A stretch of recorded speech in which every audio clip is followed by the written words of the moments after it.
This is Democracy Now! I'm Amy Goodman with Nermeen Sheikh. The Trump administration is facing criticism after scuttling plans to replace President Andrew Jackson's portrait on the $20 bill with abolitionist leader Harriet Tubman by 2020, the 100th anniversary of women being granted the right to vote. Massachusetts Democrat and freshman Congressmember Ayanna Pressley questioned Treasury Secretary Mnuchin last week. Do you support Harriet Tubman being on the $20 bill? I've made no decision as it relates to that, and that decision won't be made as I said, but there was a community process. We go now to Boston, where we're joined by Kate Clifford Larson, the author of Bound for the Promised Land, Harriet Tubman, Portrait of an American Hero.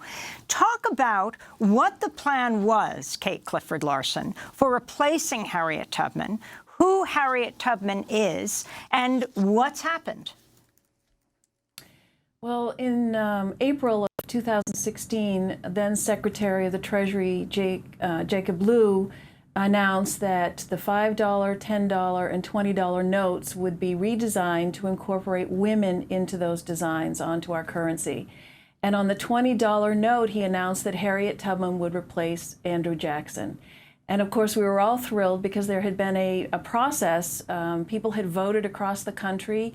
A group of women had gotten together and started Woman on the 20 campaign, and overwhelmingly Americans voted for Harriet Tubman to be the face of the $20 bill.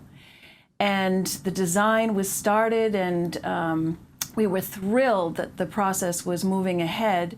And once President Trump was brought into office, and then the process seemed to slow down, and now this recent announcement from Secretary Mnuchin that that decision won't be made now, it will be put off into the future. But actually the decision was made and the process was started and the design is available. So we're all very, very frustrated because it's time that a woman is on our currency. And explain who Harriet Tubman is, her history, her life. Harriet Tubman is a remarkable human being and American hero.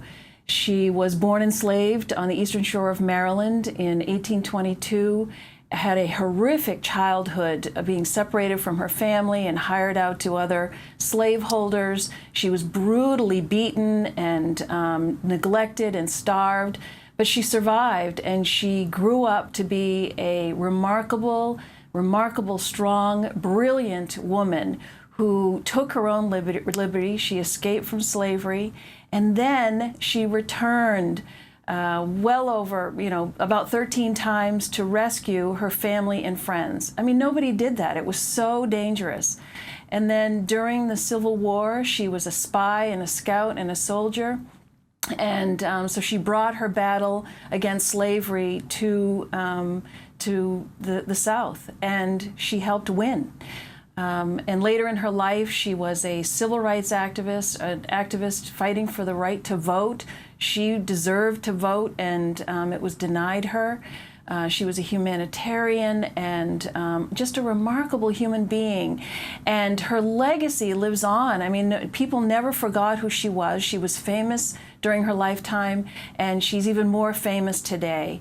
And I think that people see in her what we as Americans hold so dearly, and that's the fight for freedom, that we represent freedom to people around the world who are oppressed. She represents that in so many different ways.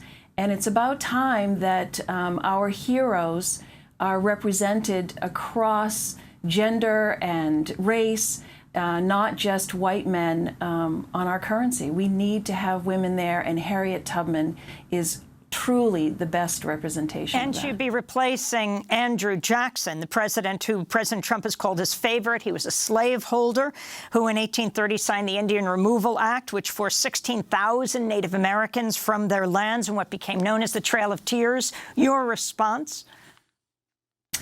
It's very confusing that he would feel that Andrew Jackson deserved to be on the $20 bill, especially when we have an opportunity to have someone like Harriet Tubman, who actually fought for the freedom for all people, not to subjugate them and rip them from their homes. So I do find it very telling about President Trump and his administration. I feel that the decision that they've made to put this on hold is rooted in misogyny and racism. Kate Clifford Larson, we're going to do part 2 and put it online at democracynow.org. Thanks so much for joining us. I'm Amy Goodman. Nermeen Sheikh. Thanks for joining us.